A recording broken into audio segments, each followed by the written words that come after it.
Le score. Le score. Je devais cru et comprendre que nous aurions un entretien tête-à-tête. 18h30, 20h sur Radio Nova. Sur Radio Nova. Bon, à mon tour maintenant. On a écouté vos classiques, on va écouter les miens. Avec Charline Roux. Bienvenue dans le score sur Nova, votre rendez-vous quotidien. Et aujourd'hui, je suis à deux doigts de sortir les chocolats emballés dans du papier doré. C'est le tarif quand on reçoit un ambassadeur qui lui-même donne des soirées.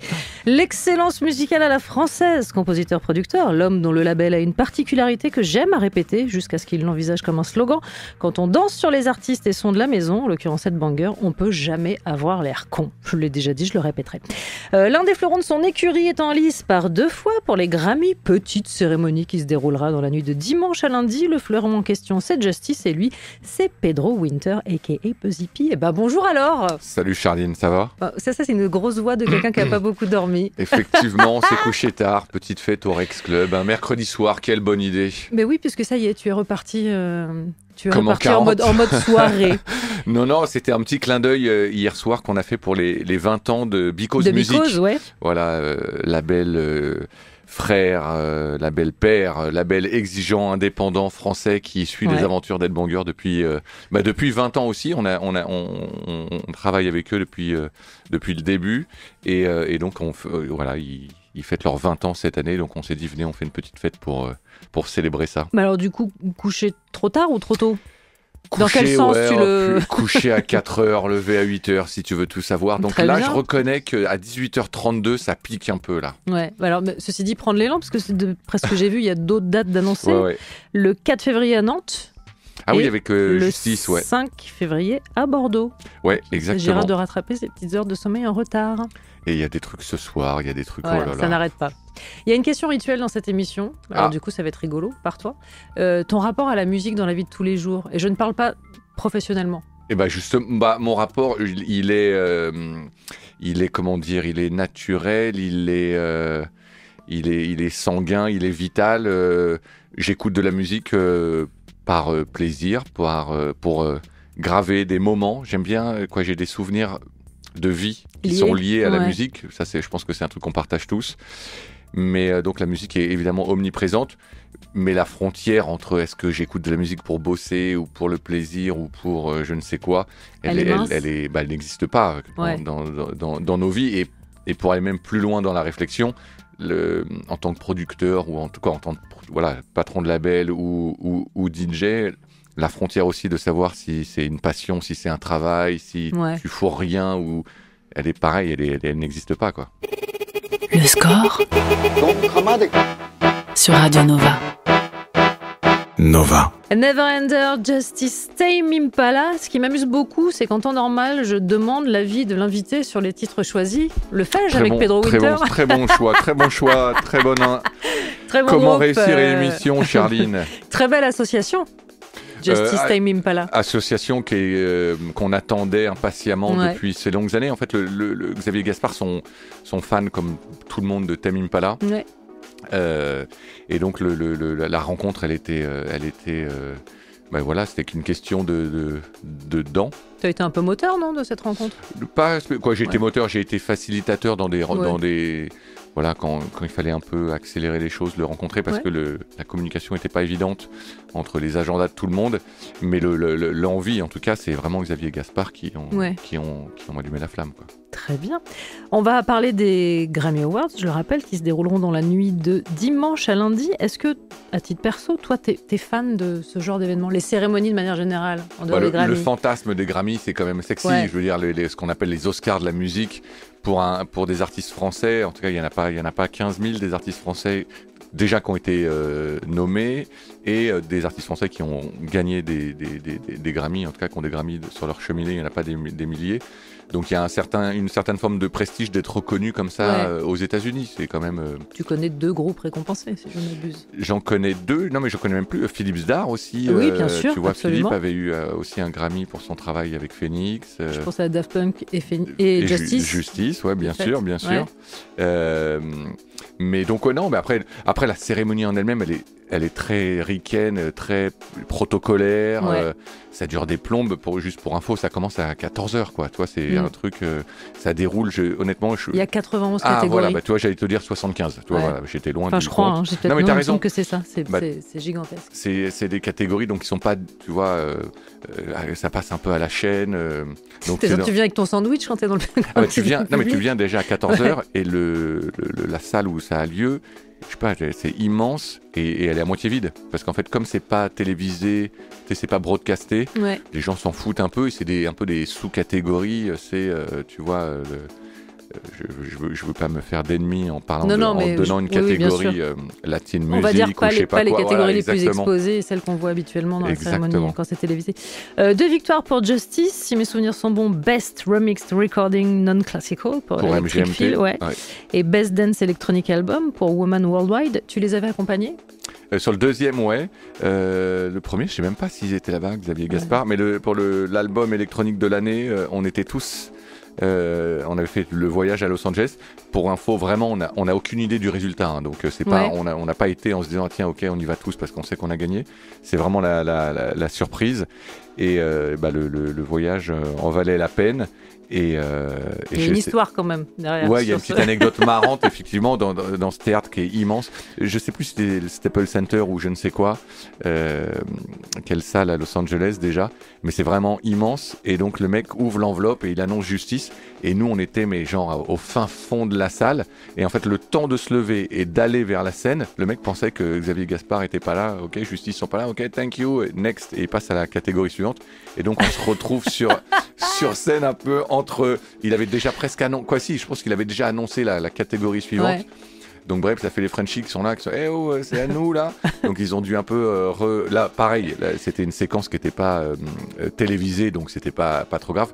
Mais on s'est retrouvé à beaucoup sur scène parce qu'il y avait déjà les remettants de la catégorie suivante. Ouais. Le sens de l'accueil, quoi. Enfin, ils n'ont pas une seconde à perdre. Quoi. Mais j'imagine que c'est mieux quand on est en groupe dans ce genre de. Ouais, bah, de toute façon, ce genre de péripéties. Déjà, c'est plutôt marrant d'être en groupe. Et pour le coup, Justice, ils aiment bien. Tu vois, là, c'est comme l'autre jour, on était au Energy Award. Je pense que c'est des garçons assez quand même introvertis. Et le fait d'être en équipe, tu vois, ça les détend un peu, quoi. Ouais. Le score sur Nova, sur Radio Nova. Avec Charline Roux. Sabrina Carpenter sur Nova Badcam. Sabrina Carpenter qui fait partie des nommés pour les Grammy Awards et que je soumets immédiatement à l'approbation ou non de Pedro Winter. Ah bah c'est comme ça, faut juger ici. Hein. Alors j'ai pas voté pour elle. J'ai voté cette année au Grammy mais pas pour elle. Tu veux que je te rappelle, pour l'album de l'année, il y a Sabrina Carpenter, il y a André 3000, il y a Beyoncé. Non, attends, il y a André 3000, il est nommé en album de l'année. Bah écoute, pour New Blue Sun. L'album Flûte, là. Il y a Charlie XCX aussi. Je vais me faire des ennemis. aussi. Tout le monde crie au génie avec son album Flûte. Jacob Collier, Billie Eilish, Chaperone et Taylor Swift. Est-ce que t'as pas le droit de nous dévoiler ton vote, si? C'est secret ou pas? Non, mais alors tu sais que tu votes pas pour toutes les catégories. Ah. Là aussi, je vous révèle un truc. Tu te rends compte, si tu devais voter pour les 91 catégories, moi, tu passes 6 mois, quoi. Ouais. C'est un full-time job. Donc non, en gros, tu choisis 3 thèmes et dans les 3, il y a des sous-catégories. Donc tu choisis musique pop et tu as 12 catégories. Et dans ces 12, tu dois en choisir 3. Donc moi, j'ai pas choisi ces catégories-là. J'ai fait... je sais pas si on a le droit de donner... d'un coup mon vote va être caduc, mais j'ai voté par exemple pour Gojira et Victor Lemann. Mais bien sûr qu'il y a d'autres Français nommés, donc évidemment. Donc j'ai voté pour eux par exemple. Évidemment j'ai voté pour Justice. Pour le Pas pour Sabrina. Saïra, ouais. Exactement, ouais, qui est nommé en performance métal. Absolument. La performance des JO. C'est génial. Magnifique, magnifique. Donc on croise les doigts. Et troisième vote, t'as pas le droit de le dévoiler? Si t'as 2 fois, les 2 catégories où Justice ouais, est j'ai nommé, fait Justice 2 fois, Gojira, et voilà, après les autres, je sais plus. Très bien. Mais alors là, si sur l'album, t'as une petite préférence entre tous ceux que je viens de te donner? Chappell-Roan peut-être? Ouais. Hein? Bah oui. Là, après j'ai raté quelqu'un peut-être, non? Bah non, mais Taylor Swift, Billie Eilish, Beyoncé, Beyoncé, elle a déjà un nombre record de je m'en fous aussi. victoires. Ouais, non. Chappell-Roan. J'aime bien le... Ouais, je m'en fous. Vraiment, ça suffit. En plus, elle nous écoute. Elle écoute Nova, Beyoncé. Ouais. Non, mais je comprends. souvent. M'en veux pas, Beyoncé, j'ai pas voté pour toi au Grammy. Pour en revenir à justice, 7 nominations en tout, 2 cette année, catégorie Best Dance Electronic Recording pour Neverender. Et on parle des concurrents maintenant ou pas ? Allez, En face. soyons fers. Disclosure, Fortet, Fred Again, Kate Ranada. Que du beau monde, hein. Bah ouais. Non, J'ai l'impression d'avoir oublié quelqu'un. Non, je ne crois pas. Non, comment dire, cette flopée d'artistes, elle est assez géniale. Ouais. Mais donc, je croise les doigts, j'espère que le single a ses chances. En tout cas, le travail de nos équipes aux États-Unis a payé, puisque le titre Neverender est super bien placé dans les radios indépendantes, les radios alternatives. Genre dans le top 10 des titres les plus joués sur les radios alternatives américaines. Donc ça aide à faire en sorte que le groupe soit identifié. Effectivement, là, d'avoir Tame Impala, ça aide beaucoup. Donc on a nos chances, en tout cas sur le single. Autant sur l'album électronique, je vous avoue que ça va être dur de lutter. Tu veux que je te donne les concurrents ? Non, mais je te dis qui a gagné surtout, je pense. Vas-y. Je pense que c'est Charlie XCX, bien sûr, avec Brat, qui est un album il y a génial. Fortet aussi et Kate Ranada. Ketra qui a un super disque aussi, mais Charlie, elle a tellement tout défoncé et je pense qu'elle va en rafler d'autres d'ailleurs. Je crois qu'elle a il y a plusieurs nominations. Il y a plusieurs nominations. Il y a des phénomènes qui sont nommés cette année qui t'intriguent plus que d'autres ? Non, pas spécialement, mais le gros coup de l'année, c'est... En plus, toi, je vois cette lumière verte, alors je ne sais pas si vous avez fait exprès, mais Brat, pour le coup, a... Ça t'a plu? Je sais pas, je sens une forme d'engouement. D'engouement total, d'une part, parce que on suit la carrière de Charlie XCX depuis pas mal de temps, et elle nous le rend bien, puisque dans certaines interviews, elle fait une grosse dédicace à la scène électronique française des années 2010, et directement, assez ouvertement à Headbanger et tout ça. Donc, et tu sens dans son disque effectivement qu'elle a écouté Huffy, tu sens que elle est fan de Sébastien, et tous les producteurs avec qui elle bosse ne s'en cachent pas, tu vois. Mais de toute façon, The Dare, tu vois, est un enfant de cette French Touch 2.0. Disons-le, l'album est irrésistible de toute façon. Et l'album est super bien pensé, l'idée aussi de rebondir avec les remixes 2 mois après. Ouais. C'est ultra moderne, j'ai envie de croire que c'est super spontané, même si évidemment ça doit être quand même bien organisé à l'américaine. Voilà, ça a de la gueule, en termes de DA c'est puissant. Non, c'est super malin, quoi. J'annonce quelques-uns des performeurs, parce qu'il y a les nommés et puis il y a aussi le spectacle. Le show must go on. J'imagine que tu vas regarder, tu ne pourras pas t'y rendre cette année. D'accord. Non, on n'y sera pas, parce que c'est en plein milieu de la tournée Justice, donc les garçons seront à la fois entre Lyon, Nantes et Bordeaux, donc c'est un peu compliqué de... Un zoom. Donc on regardera ça... de loin. Parmi les performeurs, Billie Eilish, Chappell Roan, Charlie XCX, Doechii, Cynthia Erivo, Herbie Hancock, Janelle Monáe, John Legend, Rai, Sabrina Carpenter, Stevie Wonder, Teddy Swims, pour n'en citer que quelques-uns. Ça fait une belle affiche. Tu peux remplir un Wembley. Mais tu peux remplir un Olympia. Il y a certaines performances que tu attends. Non. Plus que d'autres. T'as aucune attente sur le... Non, encore une fois, tu sais, c'est quand même une ambiance très feutrée. C'est pas, on critique souvent, là je vais ramener le focus un peu sur la France, les victoires de la musique de temps en temps un peu, ou les cérémonies françaises, en disant c'est un peu dur. Honnêtement, c'est pareil, quoi. C'est pas les Grammy, en tout cas les performances, c'est pas le halftime du Super Bowl, quoi. Ouais. Il y en a quelques-unes un peu, mais en fait, ce qui est terrible, c'est que je n'arrive pas à jauger l'impact d'une très bonne prestation au Grammy par rapport à l'impact d'une mauvaise prestation. On se souvient tous de quelques échecs cuisants au Grammy, et c'est compliqué derrière, j'imagine, de s'en remettre. Ah ouais, tu te souviens toi des performances? Moi, je sais pas, j'ai pas par exemple de. Après des trucs douloureux, des problèmes techniques. Moi, je crois que c'est Adèle qui avait eu un problème de micro ou sur la performance. Enfin, tu vois, où tout est sur la voix, et où d'un seul coup, il y a un truc un peu bancal. J'ai un souvenir d'Harry Styles aussi sur une. Après, encore une fois, c'est un truc quand même, c'est une cérémonie très américaine. Tu mais vois, quand même là, on en parle parce que sur Nova, on aime la musique, mais et on est fiers des Français qui vont un peu défendre la culture à l'étranger. Mais la cérémonie des Grammy, elle est quand même très peu médiatisée. Tu vois, dans les gens le voient pas trop, quoi. Mais il y a un potentiel viral quand même sur certaines performances. Il y a un potentiel viral, je l'espère. En tout cas, si on gagne, j'espère que vous aurez tous la nouvelle. On sera tous là. Dès le lendemain matin. Le score sur Radio Nova. Kendrick Lamar sur Nova, Not Like Us. La règle est la suivante, je m'y applique, je soumets le titre à Pedro Winter. Là, j'adorerais que tu dises moyen. Ah non, fabuleux. Ouais. Non, Kendrick, fan absolu. Et c'est Flo mitraillette de Kendrick. On dirait qu'il peut poser comme ça pendant 12 minutes, quoi. C'est impressionnant. Non, je crois que c'est un des mecs, en tout cas de rappeurs modernes, j'ai envie de dire que j'ai vu le plus de fois en concert autour du monde. J'ai eu la chance à chaque fois de croiser son chemin quand on était à droite ou à gauche. Et je l'ai vu notamment à Los Angeles. Et je dois vous avouer que voir Kendrick chez lui,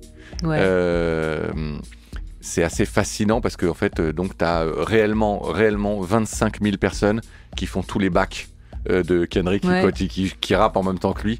Donc c'est un volume sonore incroyable, grandiose. Donc je pense que lui, il va rafler quelque chose, quoi. Il est nommé. Moi, je l'ai noté là pour la chanson de l'année, Not Like Us, face à Shaboozey, Billie Eilish, Lady Gaga, Taylor Swift, c'est le Billie Eilish. Birds of a Feather. Ah oui, non, ok. Et Sabrina Carpenter et Beyoncé. Ah, c'est chaud quand même. Hein. Ouais. Oh, les catégories, ok. Ouais, mais. Après, je me dis que ce serait le moment, en fait. Je crois que le corpus de votants a changé il y a peu, qu'il y a maintenant la parité, que les gens ils sont mieux représentés. Et je me dis qu'une chanson comme Not Like Us, c'est l'année ou jamais, peut-être. Enfin, j'ose espérer. Bien sûr, ouais. On va voir. Hein. Mais ce qui est assez fascinant avec Kendrick Lamar, tu le disais, c'est un super performeur quand il est en concert. Et je trouve qu'il a une vraie intelligence de la performance en télévision. C'est-à-dire qu'à chaque fois qu'il se produit quelque part, c'est quasiment. Là, il performe, là, en fait. il fait un truc. Écoute, il n'est pas, annoncé comme étant. Mais c'est souvent des bien sûr, des statements. Quoi. Il y a un truc quand même là-dessus où il est extrêmement fort. Mais il avait déjà performé au Grammy, me semble-t-il. Sûrement. Plusieurs fois. Et c'était assez fantastique. D'ailleurs, toi, est-ce que tu as des souvenirs de grands moments des Grammy ou pas du tout, parce que je parlais des mauvaises performances, tu me disais pas trop, ça s'efface, mais est-ce qu'il y a des moments dont tu te souviens Non, je t'avoue, j'ai pas de souvenirs grandioses. Il y a vraiment que moi qui suis complètement zinzin avec les cérémonies, en fait. Qui est fasciné par... Moi, je peux te dire Eminem, Elton John sur Stan, par exemple. Je peux te dire M.I.A. qui chante très très enceinte. Je ne sais pas pourquoi, ça pop comme ça. Et même l'année dernière, Tracy Chapman qui est venue chanter Fast Car, moi ça m'a... Voilà. D'ailleurs, je fais des bruits, t'as vu, il n'y a même plus de fin de phrase, rien de très intéressant. Je voudrais m'adresser au producteur. Oui, bonjour. Bonjour. Pedro, laissez la place. Changement de voix, s'il vous plaît. La présence des Beatles, catégorie meilleur enregistrement pour Now and Then. C'est quoi ce délire ? C'est la fameuse chanson alors, si je ne dis pas de bêtises, qui est une démo sur laquelle il y a une petite intervention d'IA qui a permis de finir la chanson. Ah, toi, j'étais passé à côté de ce sketch-là. Très bien, que c'est cool. Je t'avoue, j'ai pas aucune animosité. Non, que de la bienveillance. C'est un vrai débat maintenant, la présence de l'IA, bien sûr. À voir comment les musiciens vont l'utiliser. Ouais. Je pense que ça peut être un super outil créatif. Entre nous, il y a déjà plein d'artistes que je connais qui s'en servent un peu comme pour créer de la matière, pour créer des samples, tu vois, au lieu, tu vois, ça va faciliter pas mal de choses aussi. Tu sais qu'aujourd'hui, en tout cas dans la musique électronique ou dans le rap, le sample, c'est quand même le cœur de la création. Mais qui dit sample dit partage de droits, demande d'autorisation, quoi. Il y a un vrai sujet légal, et peut-être que l'IA effectivement va permettre de moins sampler et d'être plus libre dans la création, en créant de la matière, encore une fois. Maintenant... Il y a un petit stress aussi, j'imagine aussi. Du remplacement, Ouais, bien sûr. Non, c'est assez fascinant. Moi, j'entends, je vois des artistes autour de moi travailler, en tout cas, commencer un peu à s'amuser. La texture et le traitement des voix, c'est flippant. C'est-à-dire que tu fais une démo en disant, tiens, ok, je vais mettre, j'en sais rien, la voix de Kid Cudi, tu peux réellement le faire en 10 minutes, quoi. Ouais. Donc c'est à la fois... Tu peux imaginer tous les featuring que tu veux. Ouais, bien sûr, tu peux imaginer tout ça. Donc à voir. Comment... comme d'hab, comment tu domptes un outil, tu sais, l'éternel Internet. Alors d'abord, ça a commencé avec Internet. Est-ce qu'on va tous tomber est-ce qu'on va devenir fou ? Alors, on est un peu en train de devenir fou. Oui, donc, c'est déjà bien entamé, là. Ouais. Non, mais comme quoi, tu vois, on pensait, en tout cas moi naïvement, je m'étais dit, tiens, les réseaux sociaux, j'avais un grand discours de, ok, non, moi je me suis pas laissé bouffer par les réseaux sociaux, j'ai dompté l'outil. Et en fait, non, tu vois, on s'est tous fait bouffer. T'es obligé de t'en servir, j'imagine, non, ne serait-ce que professionnellement. Bien sûr, après, mais ça n'empêche pas de tomber dans des vortex. J'espère qu'on arrive à rester digne, mais là, l'IA, ça va être le même sujet, c'est à savoir dans quelle main ça tombe, dans quel but. Mais là, ça, moi, je suis pas une Madame Irma, mais j'ai envie de croire, une fois de plus naïvement, que artistiquement, il y a des artistes qui vont en faire des choses bien. C'est un outil que tu maîtrises, toi ? Pas du tout. Ouais. Non, J'avais dit ça d'un ton menaçant, mais non, pas du tout. Je maîtrise pas. Non, on l'utilise entre nous pour se faire des blagues pourries. J'en ai fait une encore hier, je crois, où je demande à ChatGPT de m'écrire des blagues et qui sont pas mal du tout. Et je les envoie par texto. Ah oui, que tu envoies, genre tu ne t'en t'es pas servi hier pendant la soirée. Non, c'est des blagues vraiment en circuit fermé, je ne me permettrai pas. Mais voilà, ou pour faire des conneries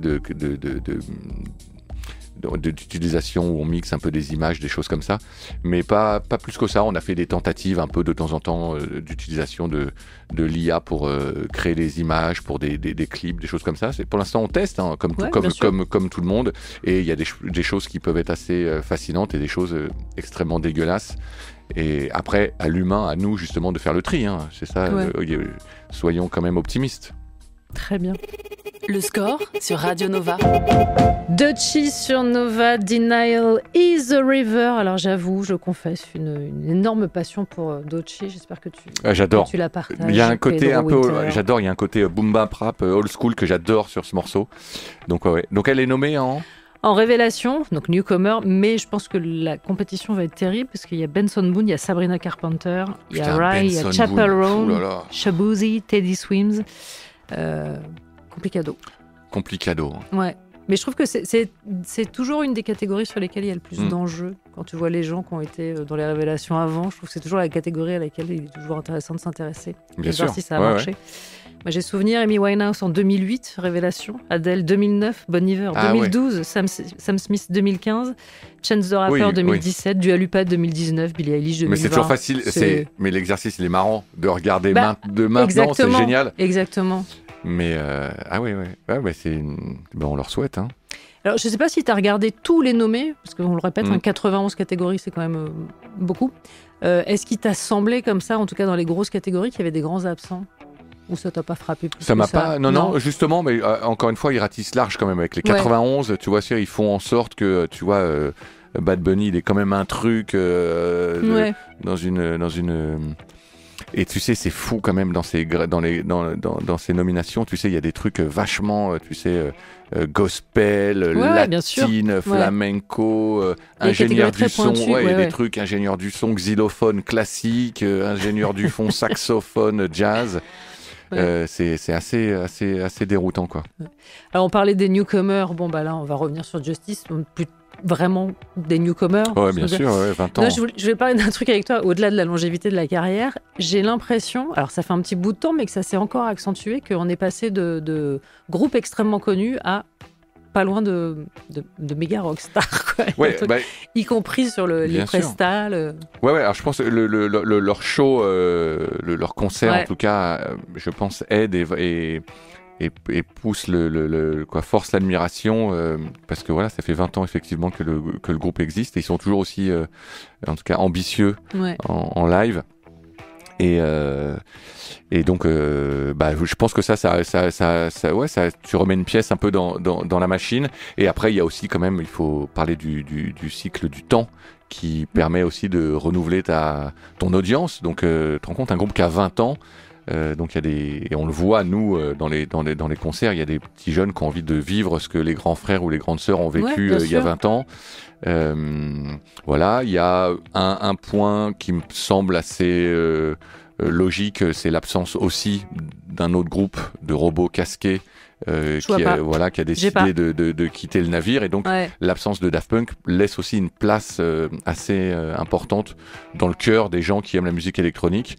Et je pense que les fans hardcore de Daft voient en justice une sorte de relève donc il y a ça qui fait que le groupe a pris beaucoup d'importance ces derniers temps, et ces nominations, ces reconnaissances, et après Je sais que c'est très compliqué en tant que label manager, mais moi je pense que c'est leur meilleur album, donc un bon je t'ai album, la beaucoup bonne entendu musique. le dire.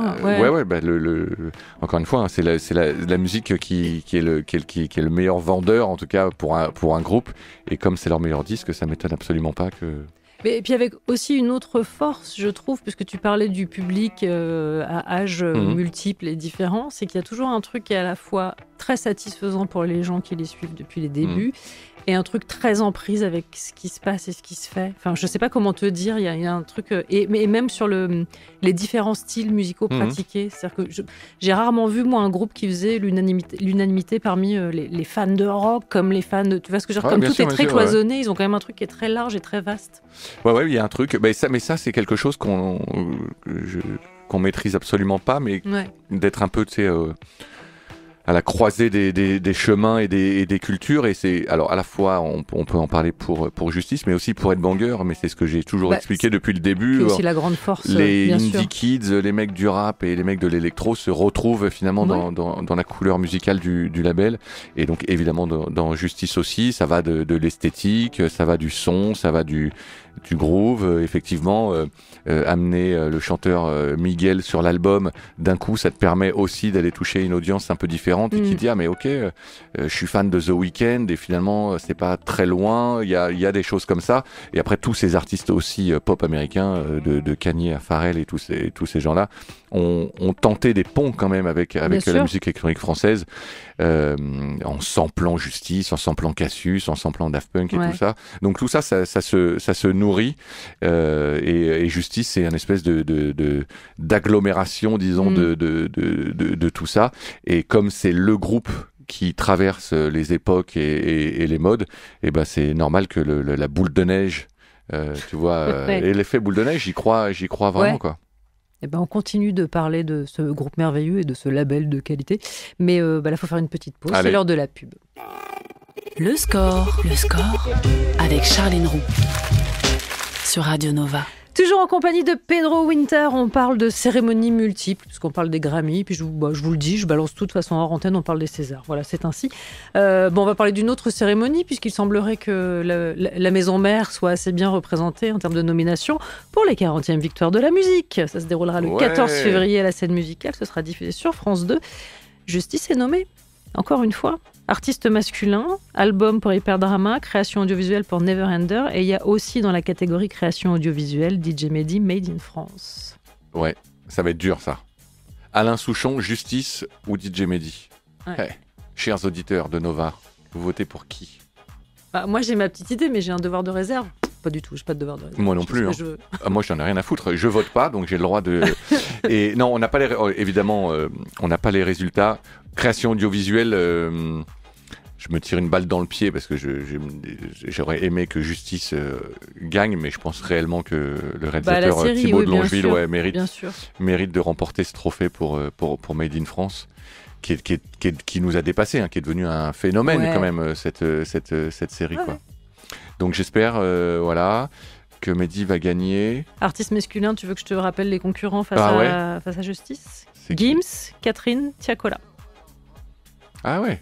Ah oui, ça c'est artiste masculin ? Ouais. Ouais, ça va être chaud. Hein. Bah ouais. Je te demande pas pour le coup, je sais pour qui tu... moi j'aurais voté. Ah oui, moi j'aurais voté pour Justice, évidemment. Ouais, mais évidemment. Non, mais je sais pas. Et attends, et l'autre, et album ? Album, il y a Tiakola, Justice, Alain Chamfort, Clara Luciani, Santa. Ok, donc là catégorie on a nos aussi, chances. On a nos chances. Mais ouais. On a nos chances. On verra ça le 15 février. On verra ça J'aime le 14 février. Je vois le patron, il est en train de taper du doigt sur la table comme ça avec un truc un peu de... Ouais, ça va se voir. Ok, Tiakola, Clara Luciani. Ouais. Non, mais c'est cool. En tout cas, ça va être... j'imagine que c'est aussi hyper agréable d'être nommé à la fois outre-Atlantique et être nommé aussi en France. Soyons l'esprit Coubertin... non, arrête, personne jamais. Non, l'important, c'est de participer. C'est pas parce que tu as joué à la cérémonie de clôture des JO que maintenant tu peux nous la jouer Coubertin. C'est vrai que le mec bon fair joue play. Pour la gagne, comme tout le monde. On joue pour la gagne. Non, mais parce que effectivement, on va pas repartir les mains vides. J'espère pas, quoi. Il y a assez peu de chance. Je veux pas être un mauvais oracle. On verra. Je suis pas la meilleure en prono, mais bon.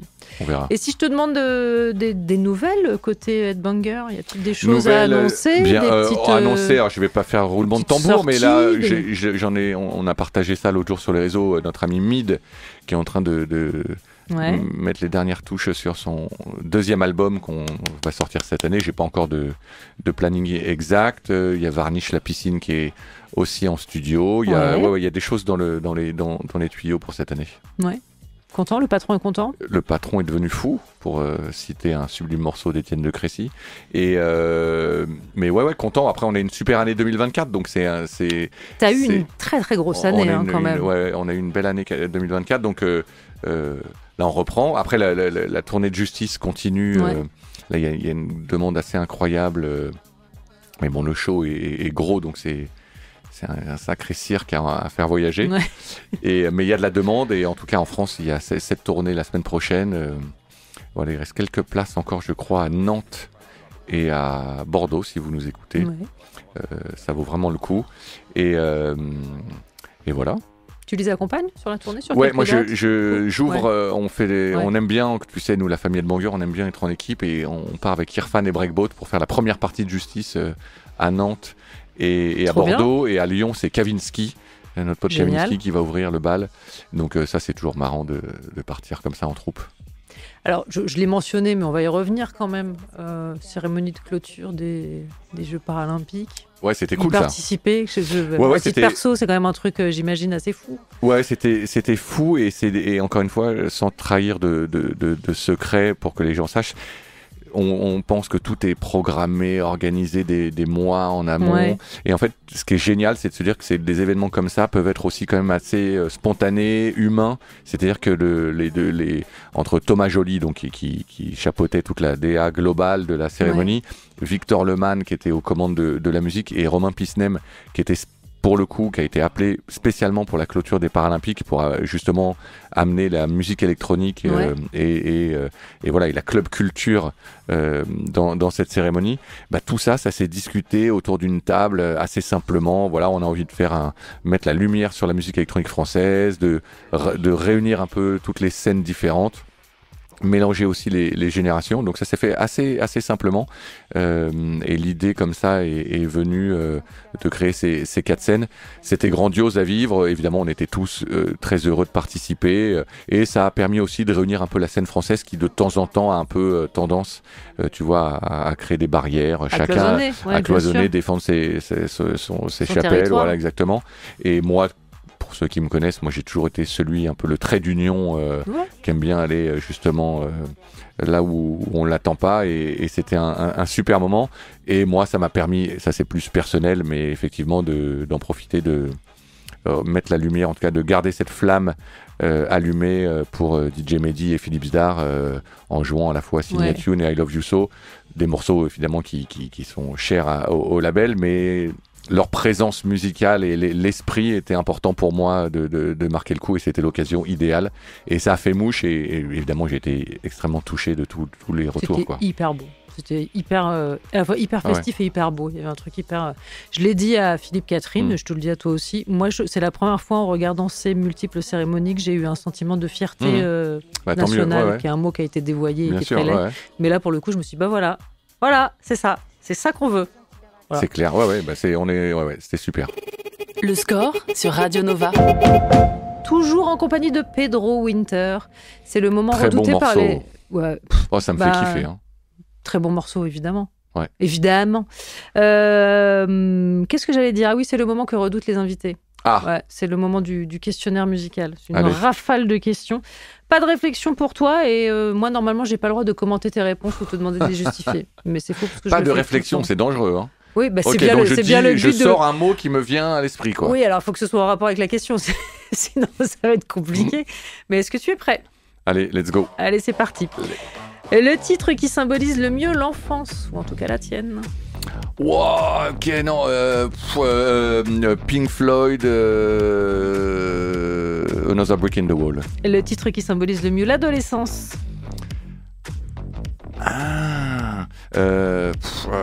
Unbelievable, IMF.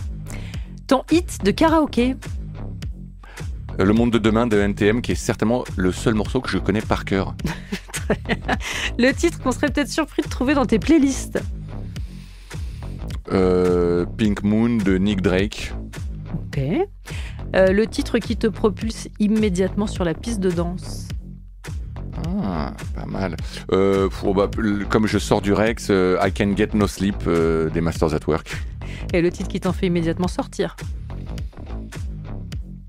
Ça peut être pour une non-maîtrise de la danse, hein, c'est pas forcément de la méchanceté. Ouais, c'est ce que j'allais dire. Ouais. Moi, tu sais, je suis dans une good vibe. Hein. Qu'est-ce qui pourrait me faire sortir d'un dance floor je sais pas. Sur un cha-cha-cha, Pedro Winter. Non, je sais pas. Je sais pas. Là, pour le coup, je flanche. Là, pardon. Bah, y a pas de souci. Ta chanson de comédie musicale préférée? The War of the Worlds. Jeff Wayne. Voilà, c'est une comédie musicale dans les années 70. Voilà, Jeff Wayne, War of the Worlds. Le titre que t'as le plus écouté ces derniers jours?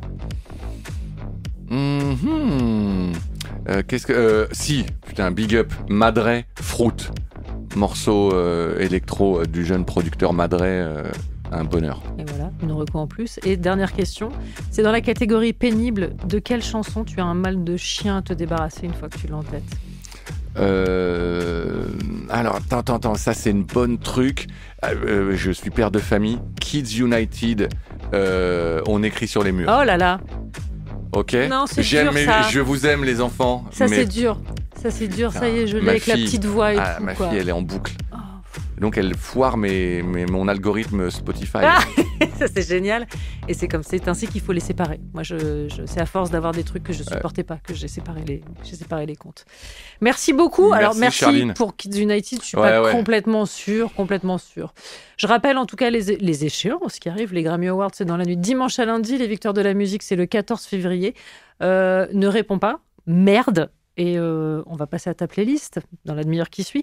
Le premier titre que tu as choisi, c'est Air et Sexy Boy. Est-ce que je peux te demander pourquoi? Si même ça me semble relativement lisible. Morceau, non, mais Air, un de mes groupes préférés, tout simplement. Et voilà, un groupe avec lequel j'ai grandi, carrière parallèle avec tous les artistes avec lesquels j'ai travaillé dans les années 90. Donc je suis très attaché à cet album Moon Safari. Je les ai vus se reformer, j'ai été voir leurs concerts. Et voilà, Sexy Boy, j'adore. Eh ben c'est super. Merci beaucoup, Merci Pedro Winter. Charline. À très Salut vite. Nova.